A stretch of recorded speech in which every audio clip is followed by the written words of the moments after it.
Do you know what an amended pleading is? First, do you know what a pleading is? You want to know the answer? Come join me for a moment as I share with you some great information. Hi, I'm Gerry Oginski. I'm a New York medical malpractice and personal injury attorney practicing law in the state of New York. First, let's talk about a pleading. When you decide to bring a lawsuit against someone who you believe was careless and now caused you significant injury, it might be in an accident case or a medical malpractice case or, God forbid, a wrongful death case. In order to start the lawsuit, your attorney has to prepare papers known as a summons and a complaint. The complaint are allegations that are being made against the people that you are suing. Those are known as pleadings. They're actually sworn pleadings. So you might be asking yourself, what's the thing called an amended pleading? Well, amended simply means changed. Now, you might be thinking, why would you have to change something? I'll tell you a couple of reasons.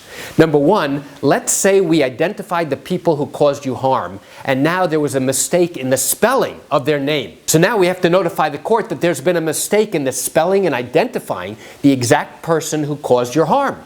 And now we have to go through a process to go ahead and change the heading of your particular lawsuit. It's known as the caption. So even though there may be a slight typographical error between a document, let's say on an accident report, compared to the document that we served with the court, identifying who it was who caused you the harm, from a legal standpoint, once we have correctly identified who this person is and the correct spelling, we now have an obligation to correct it so that now the court knows exactly who it is that we're suing. So the defense attorney can't raise an argument saying, hey, this really isn't my client because you got the spelling wrong. Let's say the person that you are trying to sue has now died. Well, in that instance, you can't go after somebody who has died. You have to go after their legal representative who represents their estate.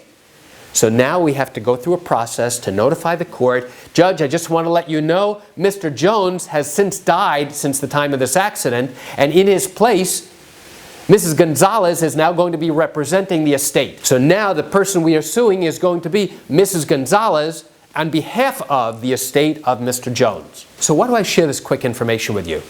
I share it with you just to give you an insight and an understanding into what goes on when a lawsuit is started here in New York for an accident matter or medical malpractice or even wrongful death.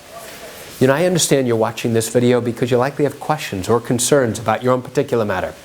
Well, if your matter did happen here in New York and you're thinking about bringing a lawsuit, but you have questions that need to be answered first, what I invite you to do is pick up the phone and call me.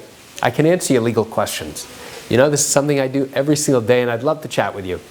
You can reach me at 516-487-8207 or by email at Gerry, G-E-R-R-Y, at oginski-law.com.